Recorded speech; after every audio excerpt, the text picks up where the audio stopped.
Sur cette pièce d'un euro, il y a la kuna, la martre. C'était le symbole qu'il y avait sur les pièces en Croatie. On passe de la kuna à l'euro, mais on garde la kuna sur l'une de nos pièces. Je trouve que c'est sympa pour les gens. Le 1er janvier 2023, la Croatie est devenue le 20e pays à intégrer la zone euro. Ça, c'est la kuna, la monnaie locale que 4 millions de Croates viennent de remplacer par l'euro. Avec la monnaie unique, le pays espère rendre son économie plus forte et plus stable et améliorer le niveau de vie de ses habitants. Je rencontre Ana Knežević, présidente de l'association croate pour la protection des consommateurs, pour voir quelle est l'ambiance au marché de Zagreb. Je suis contente du changement, c'est quelque chose de nouveau. Que les prix aient explosé, ce n'est pas vrai. Peut-être qu'ils ont pris quelques centimes, mais ce n'est rien. Les prix sont un peu trop élevés, c'est tout. Je n'ai aucun problème à faire la conversion. Il faut juste avoir de l'argent. Nous ne sommes pas satisfaits. Nous préférons nos petites kunas. Quand on n'a pas notre propre monnaie, on n'est pas un vrai pays pour moi. 45% des Croates avaient déjà un compte en euros pour les dépenses importantes, mais tous doivent s'habituer à la monnaie unique pour les achats de tous les jours. Pour les personnes âgées, c'est difficile de calculer combien cela fait maintenant que les prix sont en euros. Mais on a un double affichage, donc c'est facile de s'y retrouver. Même si les plus âgés sont attachés à la kuna, selon l'Eurobaromètre, 55% des Croates sont en faveur de l'adoption de l'euro, mais plus de 80% d'entre eux craignent une hausse des prix. Les prix du café et du pain sont plus élevés comparés à avant le 1er janvier. Anna reste préoccupée par le coût de la vie qui augmente, surtout pour les plus vulnérables. Les gens n'ont pas beaucoup de moyens. La nourriture est très chère, le chauffage, l'électricité aussi. Donc c'est très difficile de s'en sortir. La Croatie est un petit pays, les pensions de retraite ne sont pas élevées. Alors vous pouvez imaginer comment les gens vivent. Mais au fait, comment est géré le passage à l'euro? Regardons notre cours accéléré. Comment la Croatie gère-t-elle le passage à l'euro? Dans le pays, tous les produits et services sont désormais achetés et vendus en euros. Le taux de conversion entre l'euro et la kuna est fixe. 1 euro équivaut à 7,53 kuna. Les pièces et billets dans l'ancienne monnaie peuvent être changés dans les banques croates sans commission. Les commerces doivent afficher les prix dans les deux monnaies jusqu'à fin 2023, l'objectif étant de rendre la transition plus transparente. Dans la crainte que certains produits de consommation courante ne deviennent plus chers, les associations de consommateurs feront la chasse aux manipulations de prix.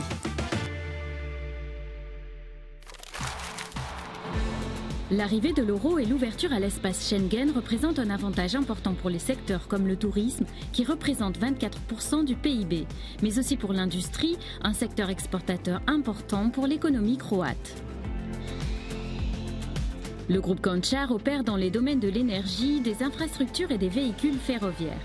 L'entreprise exporte plus de 60% de sa production, dont 70% vers les pays de la zone euro. Pendant les 21 dernières années, notre monnaie, la kuna, était liée à l'euro. Donc on ne peut pas dire que le changement sera énorme. Mais on pense que ce sera plus simple pour nos activités car nos clients comprendront facilement nos offres. En 2020, pour les exportations de biens, l'euro était utilisé dans plus de 70% des cas. Seulement 16% des biens étaient échangés en dollars américains.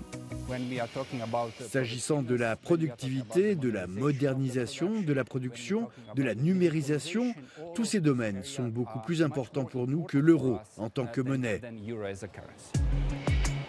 L'adoption de l'euro semble naturelle pour un pays où la monnaie unique est déjà bien intégrée.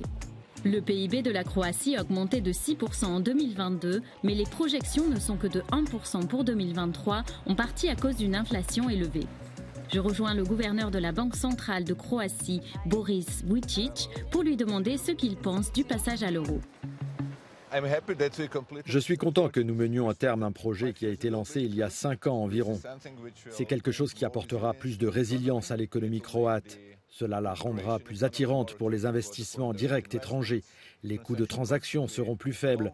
C'est aussi important car nous sommes un pays de tourisme et 70% des touristes que nous accueillons sont originaires des pays de la zone euro. Donc à bien des égards, c'est une bonne chose pour la Croatie. Malgré l'inflation actuelle dans la zone euro, pensez-vous que ce soit le bon moment pour adopter la monnaie unique ? Absolument. Je pense que si nous avions pu le faire plus tôt, cela aurait été encore mieux. Pour une petite économie ouverte comme la Croatie, il est particulièrement important d'être dans la zone euro en période de crise.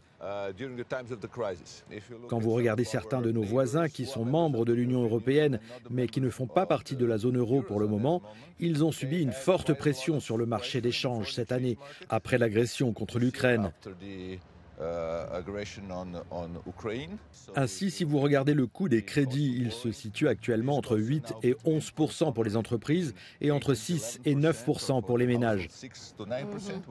En Croatie, nous n'avons pas constaté de pression sur le marché d'échange et nous n'avons pas été autant exposés à la hausse des taux d'intérêt que ces pays. Donc à l'heure actuelle, nous voyons déjà les avantages de cette adoption car les marchés ont intégré le fait que nous allions entrer dans la zone euro au début de cette année. Continuons notre conversation autour d'un café. Qu'en est-il de renoncer à la possibilité de fixer vos propres taux d'intérêt ? Fondamentalement, notre politique monétaire s'appuyait sur l'ancrage de notre taux de change à l'euro. Cela a été le cas au cours des 30 dernières années, d'abord au Deutsche Mark, puis à l'euro. Or, quand vous ancrez votre taux de change à l'euro et que vous avez une libre circulation des capitaux, vous ne pouvez pas vraiment avoir une politique indépendante en matière de taux d'intérêt. Donc en fait, ce serait comme perdre quelque chose que nous n'avions pas au départ. Quels sont les défis liés à l'afflux de sommes d'argent importantes dans l'économie croate, comme par exemple dans le marché de l'immobilier ? Il n'y a aucune surchauffe de l'économie, mais ce que l'on constate, c'est, comme vous l'avez dit à juste titre, que le marché immobilier est tendu. Les prix montent actuellement. Je pense que l'année prochaine, avec la hausse des taux d'intérêt, nous aurons un fléchissement dans le secteur immobilier. La seule chose qui ne changera pas, c'est la demande étrangère, qui en fait devrait augmenter. On voit aujourd'hui qu'environ 20% des acquisitions dans l'immobilier sont faites par des étrangers. Donc nous allons devenir encore plus attractifs. Pour terminer, quels sont les défis à venir ?